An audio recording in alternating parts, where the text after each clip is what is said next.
Welcome back. In our fast and constantly connected world, it seems that everything is about convenience these days, right? And even paying for stuff. And today, on this Money Monday, we have Tony Rasmussen, Senior VP of Payment and Business Services with Mountain America Credit Union today, talking about some of these new different mobile payment systems, and I am fascinated by these. First, we have Apple Pay that we're going to talk about because you see the billboards around town, you see the different places accepting them, but what exactly is Apple Pay, and are people really buying into it? So first of all, Apple Pay represents right now a small but growing percentage of card transaction payments.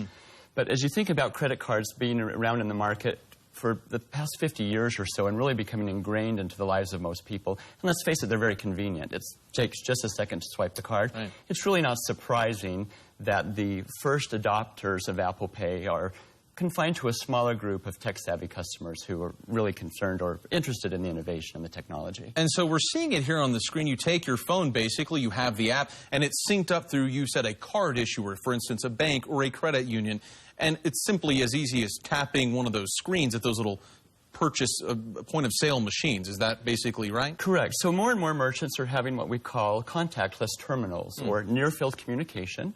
And the Apple Pay, actually, in the iPhone 6, or in the Apple Watch, there's an antenna that actually transmits the card information securely to the card reader instead of swiping the card as we're become so accustomed to. I just love how convenient that is, although I am nervous because then you just start spending and spending and spending. But how does this, they say when they came out with this innovation that this will really improve security and privacy. How does that work? So unlike a card today, when you swipe your card, the card number, your information, some other information is static or unchanging.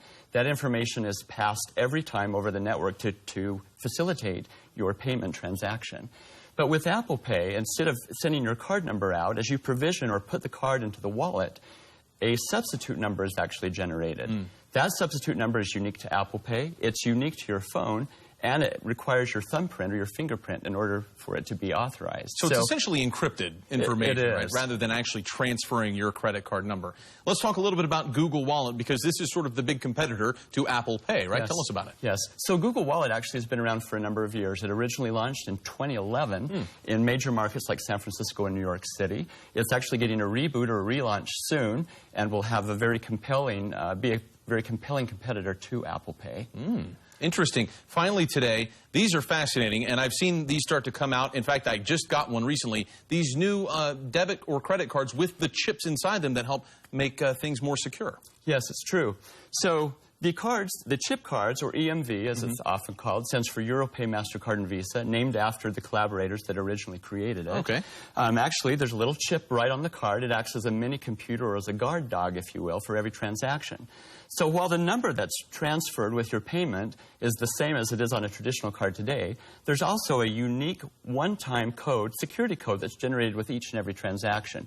So these chip cards make it virtually impossible for counterfeit cards to be created. And that is fantastic news, because when I initially got mine in the mail, I was worried, oh, did somebody get my card? What's going on? But they're just rolling these new cards out that are more secure with that little chip right above the number. Correct. Yeah, appreciate you coming in, Tony. Good to see you. Where can we go for more information? As always, we'd love to have you visit us at macu.com. Give us a call in our service center or visit one of our branches. Yeah, certainly some great resources for sure on this Money Monday, Tony. Appreciate it. We'll see you next time. Coming up next, do you